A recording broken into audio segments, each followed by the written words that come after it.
Bonjour tout le monde, j'espère que vous allez bien et bienvenue dans une nouvelle vidéo qui est en fait la deuxième partie sur notre étude concernant l'adénome colorectal. Donc il y a déjà une première vidéo qui est déjà disponible sur la chaîne et dans laquelle on avait discuté essentiellement un premier type d'adénome en rapport avec l'architecture qui est l'adénome tubuleux et on a vu aussi un seul type de dysplasie qui est la dysplasie de Backrad. Dans cette vidéo, on va voir le deuxième type en rapport avec l'architecture qui est l'adénome vileux et aussi l'adénome tubulo-vileux. Donc on va voir en gros c'est quoi cette architecture vileuse ou bien villositaire qu'on pourra observer au niveau d'un adénome. Et on va voir les caractéristiques d'une dysplasie de haut grade. Quels sont les critères qu'on va rechercher, que ce soit sur le plan architectural ou cytologique, pour classer une dysplasie comme étant une dysplasie de haut grade. Alors pour voir tout ça, on va observer certaines lames virtuelles. Donc je vais vous proposer trois lames virtuelles. La première est celle-là. Donc ici, c'est un prélèvement d'un polype au niveau colique qu'on a détecté par coloscopie. On a fait la résection et puis on voit déjà que c'est un prélèvement qu'on a reçu sous forme fragmentée, c'est-à-dire parvenu en plusieurs fragments.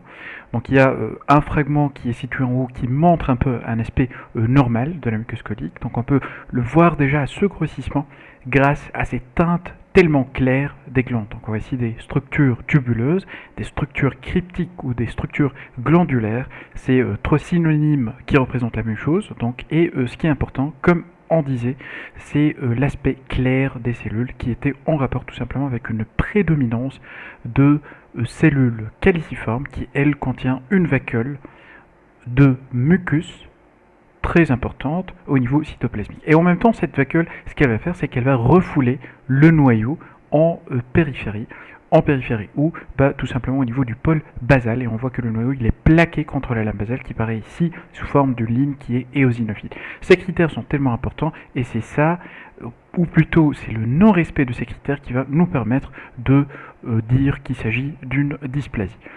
Voilà, donc j'ai précisé aussi au cours de la première vidéo que même si on voit cette prédominance, si on retire de cellules caliciformes, il faut savoir que cette proportion de cellules caliciformes au niveau colique et au niveau rectal, ça atteint un maximum de une cellule caliciforme pour une cellule entérocytaire. Donc ça, c'est le côté normal. Et puis, à la différence de cet aspect clair, on voit des structures tubuleuses, toujours, donc, qui rappellent l'aspect de glande colique, ce qu'on voit ici. Donc certaines sont dilatées, par exemple à ce niveau ou à ce niveau, mais avec un aspect beaucoup plus foncé. Alors ça, on l'a vu déjà dans la première vidéo, je vous le dis d'emblée, ça c'est un foyer d'adénome d'aspect tubuleux en dysplasie de bas grade. Je vous invite à regarder la vidéo sur ce sujet si ce n'est pas encore fait. Alors maintenant concernant les autres fragments, c'est en fait des fragments qui sont détachés à partir de ce même adénome, à partir de ce même polype. Et on voit qu'il y a certains fragments qui représentent la même architecture, ça veut dire essentiellement des structures qui sont tubuleuses, c'est des glandes avec un épithélium et puis la lumière qui est bien visible au centre, ce qu'on voit ici, ce qu'on voit là et là. Donc l'ensemble c'est tubulaire, c'est glandulaire, c'est cryptique et on voit sur ce fragment une nouvelle architecture qui va s'ajouter, qui montre un aspect qui rappelle tellement un aspect de villosité. Ça veut dire une structure qui est allongée, et qui contient un épithélium de part et d'autre d'un axe conjonctivo-vasculaire. Conjonctivo-vasculaire, ça veut dire qu'il contient un tissu conjonctif avec des éléments vasculaires. Donc ça, c'est un exemple de villosité. Voilà un autre exemple, un joli exemple ici. Et puis sur le fragment en bas, c'est là où on a observé beaucoup plus de villosité. Donc on a deux architectures. Donc on a cette architecture vileuse, donc une jolie villosité à ce niveau. Donc tout ça, c'est des villosités qui sont anastomosées un peu entre elles. Et on avait vu qu'en haut, on avait surtout la structure tubulaire. Donc cet adénome-là, on va l'appeler un adénome tubulo-vileux, associant les deux architectures. Alors parlons maintenant de la dysplasie. Je vais voir maintenant à plus fort grossissement les fameuses structures villositaires, comme par exemple à ce niveau. Je vais passer à un plus fort grossissement et je vois très bien qu'il y a certaines anomalies. Alors que ça soit sur le plan architectural, donc on voit que l'épithélium, ou bien les épithéliums, en fait, ils sont rapprochés entre eux. Et sur le plan cytologique, on voit ces caractères de la dysplasie de bas grade. Ça veut dire des noyaux qui sont allongés, qui montrent une pseudo-stratification, ça veut dire des noyaux qui sont disposés à différentes hauteurs, mais toujours avec un respect, une zone ici, du côté luminal. Je vous oriente un peu parce que là, on est du côté luminal et là, on est du côté du chorion. C'est là où on a normalement la lame basale. C'est là où les cellules vont avoir leur pôle basal. Et c'est là où ils vont avoir leur pôle apical. Et donc, on voit au niveau du pôle apical, il y a une certaine zone qui reste éosinophile, montrant quelques gouttes, quelques zones claires qui sont en rapport avec la présence d'une zone de muqueuse, par exemple à ce niveau et là aussi. Et cette zone, elle va rester respectée, ça veut dire qu'elle ne va pas être atteinte par des noyaux. Ça veut dire il y a la pseudostratification, mais il y a quand même une certaine zone au niveau du côté luminal qui ne va pas être atteinte par ces noyaux. Voilà, donc ça, c'est les différents critères qu'on a vus avec beaucoup plus de détails dans la vidéo ancienne. Alors ça, donc, c'est un exemple d'adénome tubulo-vileux en dysplasie de bas grade. Bien sûr, dire dysplasie de bas grade, ça suppose qu'on a examiné la totalité de la lésion afin d'éliminer, bien sûr, une dysplasie de haut grade ou carrément à une invasion. Donc je passe maintenant à un autre cas, un deuxième cas, qui est celui-là. Alors c'était un polype qu'on a découvert par rectosigmoïdoscopie. Il était de localisation rectale et était responsable d'un saignement. Et on voit très bien ici, après technique, coloration, la coloration qu'on a utilisée d'ailleurs c'est la coloration HE, on voit déjà ce grossissement, qu'il y a une structure vileuse frappante. Donc je vous oriente un peu, donc ici tout ça c'est le côté de la lumière, ici on est à l'intérieur du rectum, là c'est la paroi avec une partie qui représente la muqueuse ou bien la paroi normale de ce côté, et puis toutes ces projections vileuses qui rappellent fortement l'aspect de villosité, comme par exemple ce qu'on trouve au niveau de l'intestin grêle, tout ça c'est des villosités, c'est des structures vileuses qu'on trouve ou bien qui forment notre fameux adénome. Et là, on est tombé sur un adénome qui est fait à 100% de structures vileuses. Donc on va l'examiner bien sûr, donc on va examiner l'ensemble de ces structures, et puis je vous montre un exemple à ce niveau. Voilà, donc ça c'est la structure vileuse avec l'épithélium de part et d'autre, donc là et là, tout ce qui est blanc autour c'est la lumière, et puis on a au centre, ça veut dire la structure qui va être entourée par l'épithélium, c'est l'axe de cette villosité. Et là, on voit les critères d'une dysplasie de bas grade. Ça veut dire qu'on aura la pseudostratification, l'aspect allongé des noyaux qui sont orientés dans le sens du grand axe de la cellule, mais toujours avec persistance d'une zone qui contient du mucus et qui est située au niveau du pôle ou bien de la partie luminale de la cellule. Voilà, donc c'est un adénome vileux en dysplasie de bas grade.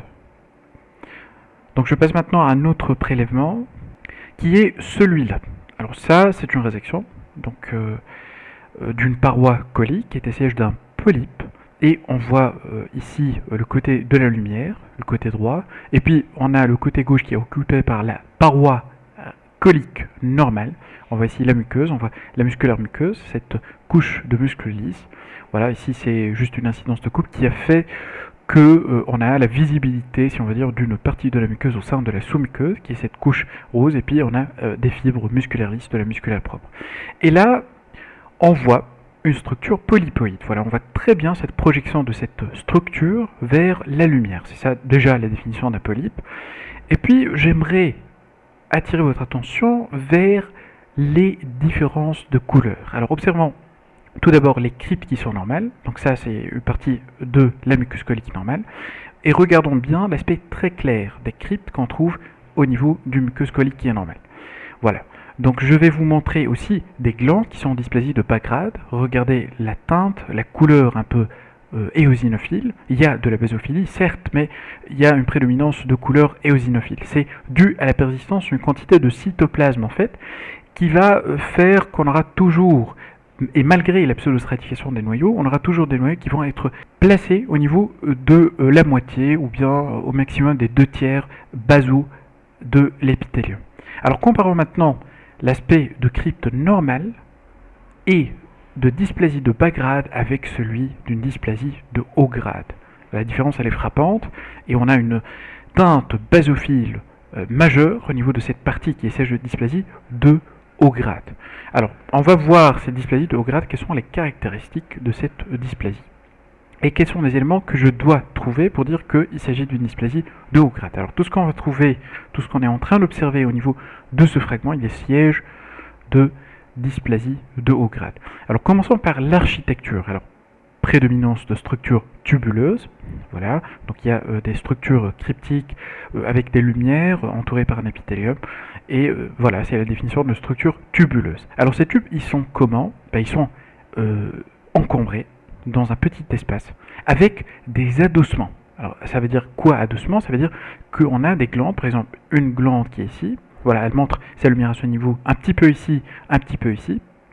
C'est uniquement dû à l'incidence de coupe, cette absence de lumière par exemple au niveau de ce fragment ou au niveau de ce fragment ici. Et puis à côté on a une autre glande. Et vous voyez la grande proximité entre ces deux glandes. Alors cet aspect de glande accolé presque à une autre glande, c'est ce qu'on appelle un adossement. Alors, ces glandes ne vont pas uniquement s'adosser, mais regardez ce qui se passe ici.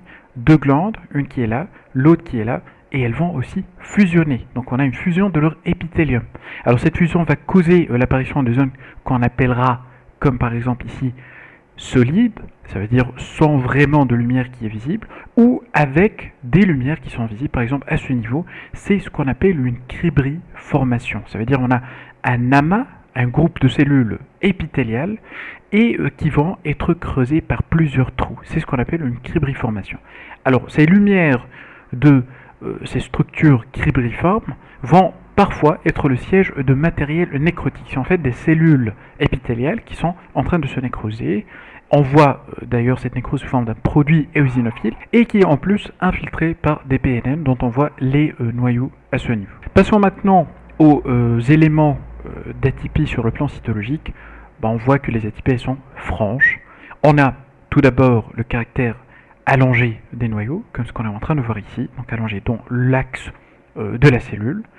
Et il y a cette stratification, ou bien cette pseudostratification, avec cette fois un non-respect de la partie apicale. Et on voit que les noyaux, ils atteignent la partie luminale de l'épithélium. Ça pourrait être plus évident, voilà, donc par exemple ici. Donc on voit que là, on est du côté de la lumière, ce qui est blanc, et là, c'est le côté basal de la cellule. On voit que même au niveau de la partie apicale, ça veut dire luminale des cellules, on a présence de noyaux. Alors ces noyaux, ils sont déjà atypiques, franchement atypiques, donc ils sont déjà de grande taille. Regardez par exemple le volume de ce noyau, avec une petite clarification de la chromatine qui laisse voir un nucléole qui est proéminent. Par exemple, ce noyau ici, il montre ce nucléole qui est dit proéminent. Un autre exemple, un noyau là, avec une petite clarification de la chromatine ici, avec présence de nucléole. Un nucléole, un autre, voilà, donc un autre exemple qui est là, un autre exemple qui est là. Voilà. Alors on n'aura pas que les noyaux qui vont arriver jusqu'à la partie luminale, mais aussi les mitoses. Et dans la dysplasie de haut grade, c'est des mitoses qui sont assez fréquentes. Par exemple, au niveau de cette zone, on a là une mitose, une mitose, une mitose. Et regardez cette mitose, on a l'impression qu'elle est carrément au contact de la lumière. Il n'y a pas vraiment d'espace de cytoplasme entre le noyau qui est en train de se diviser et la lumière. Voilà, donc là aussi une mitose très nombreuses mitoses. Tout ce que je suis en train de vous montrer ici, c'est des figures de mitoses. Et ce qui est intéressant aussi, c'est en cherchant les mitoses, on pourra tomber sur des aspects qui sont atypiques. Alors, je vais essayer de repérer une mitose. Voilà, donc ça c'est un aspect atypique de la mitose. Ça aussi, donc on a l'impression que au lieu d'avoir une répartition du matériel génétique en deux, on a carrément une répartition sur 1, 2, 3, 4, 5 pôles. Voilà, donc c'est atypique. Et il faut garder ça à l'esprit, il n'est pas possible d'observer une mitose atypique sur une dysplasie de bas grade. Alors si on observe des mitoses atypiques, ça veut dire que c'est une dysplasie qui est de haut grade. Voilà. Donc ça, c'était généralement les différents critères qu'on va chercher et qu'on observe sur une dysplasie de haut grade. Alors une petite remarque juste à côté, il y a un foyer voilà, donc de dysplasie de haut grade et qui montre ici la présence de structures solides qui rappellent l'aspect d'un épithélium malpighien. Alors ça, c'est ce qu'on appelle une métaplasie malpighienne qu'on pourra d'ailleurs trouver en association à un adénome du côlon. Voilà, donc la métaplasie malpighienne. Voilà, donc on arrive à la fin de l'AM virtuelle et je passe rapidement à une présentation de ce qu'on vient de voir. Donc je vous mets bien sûr les différentes lames virtuelles, leurs liens dans la description. Donc on a vu 3 cas pour cette vidéo. Des données qu'on a discutées déjà au cours de l'ancienne vidéo. Donc comme on a dit, l'adénome en gros c'est un état bénin mais très malin. Ça veut dire que les sièges de dysplasie, comme on le sait, la dysplasie c'est l'état qui précède le développement de carcinome colorectal. Alors on a dit aussi pour la structure, pour l'architecture, donc quand on a un aspect qui est vileux avec un pourcentage qui dépasse 75 à 80% de l'ensemble de ce polype, de cet adénome, on va parler d'un adénome qui est vileux. Alors si c'est le cas pour la structure tubulaire, on va parler d'un adénome tubuleux, et si c'est un mélange entre les deux architectures, on va parler d'un adénome tubulo-vileux, comme ce qu'on a vu d'ailleurs pour le premier cas. Alors cette structure, ou bien architecture vileuse, comme ce qu'on a vu pour le deuxième cas, quand elle est là, elle peut donner un aspect macroscopique particulier qui est un peu poilu, vu la finesse des prolongements vileux. Donc clinique, on a déjà vu ça. Concernant la composante vileuse, c'est des projections qui sont fines, allongées et qui contiennent un épithélium dysplasique. Comme on a dit, c'est la condition obligatoire pour parler d'adénome. Il faut avoir une dysplasie au minimum de bas grade. C'est une description de ces structures vileuses qui est un peu subjective et qui n'est pas reproductible. Alors sûrement il y aura des situations dans lesquelles on aura à confondre entre des tubes qui sont allongés et des structures qui sont vileuses.